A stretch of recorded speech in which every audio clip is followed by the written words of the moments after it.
Hello friends, Steve Macchia here, back on the journey with you to the discerning life. An invitation to notice God in everything. And I'm here in my garage, the clean side of the garage. In fact, Ruth is gone, so I'm on her side, always the cleanest. And wanted to just welcome you into my space. This is the gift I got for myself when I turned 60 years old. Because for the prior 60 years, living in snowy Northeast US, never once had a garage. So every time the snow came, S-N-O-W came, I had to clear off cars, in between cars, pathways, driveways, walkways, you name it, get to the mailbox. It was such a nuisance. So now I've at least eliminated one thing. I no longer have to clear off the cars and in between cars, but I got the mess outside. In fact, we just had a snowstorm a few days ago before taping this particular episode for all of you. So I'm in the garage, such a tacky place to be, but I want you to see what I'm writing about. And in this particular chapter, when we talk about contextual empathy, this garage almost didn't come to fruition because not only the price tag was, wiping us out for many, many years as we considered it, but also this wonderful little town committee called the Conservation Commission.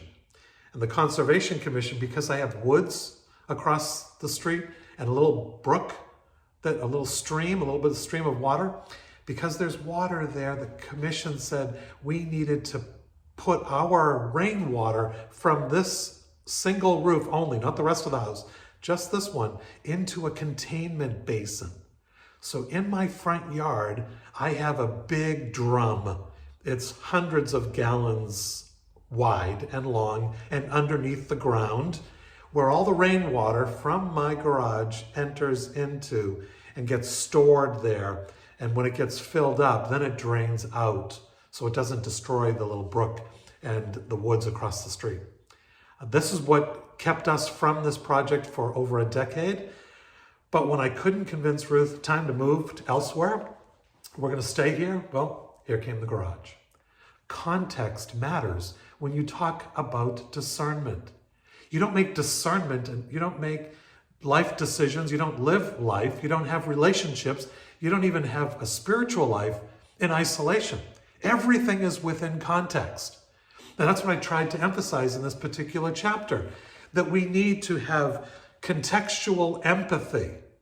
I know I was a little snarky about the Conservation Commission, but I do empathize, and I'm glad they are holding me and others to particular standards to protect our environment. Because bottom line, I love creation, I love the environment, and I want to take good care of it, even if it costs me something. And it did cost me something. But context matters. And so often we forget that. We forget that there's a context in the biblical text, and so we isolate texts and try to apply them to our personal lives. No, you need to remember the context. You need to remember the time and the place and the environment for how the biblical text came alive.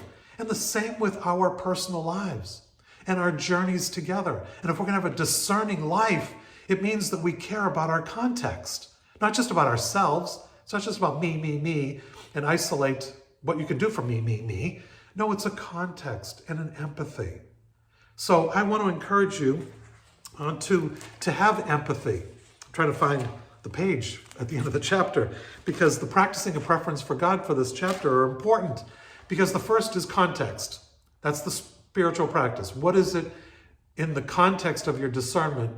What does it look like? What does that context look like? It could look like the wider sphere of the world. It could look like your neighborhood or your community, like my story is. It could be about your family. It could be about your personal life. It could be about your work. What is the context in which you are functioning? Do you have empathy for that context? Or do you have ridicule and frustration and condemnation for that context? Friends, a big part of why we're in the problems that we're in today in our world is because we don't respect each other's contexts. We have opinions about that context, but we don't have respect for or honoring of that context. And that's between races and ethnicities, socioeconomic backgrounds, you name it. We've got opinions about each other, but we don't have empathy. Imagine how a discerning life would be transformed by empathy toward our various contexts and the contexts of others who live around us. So the second practice is co-culture. List your personal co-cultures. I described that in the chapter. Pay attention to those co-cultures. They matter. Where you are, how you've lived, what your background is, it all matters. So pay attention to those lists of co-cultures. And while you're at it, how about writing your spiritual autobiography? Because your story matters. How you've come to faith, how you've deepened your faith, how you've walked away from your faith, how you've been welcomed back to your faith, all is a part of your story of noticing God. So I want to encourage you, friend, keep noticing, keep being attentive, practice a preference for God. And I'll see you next time.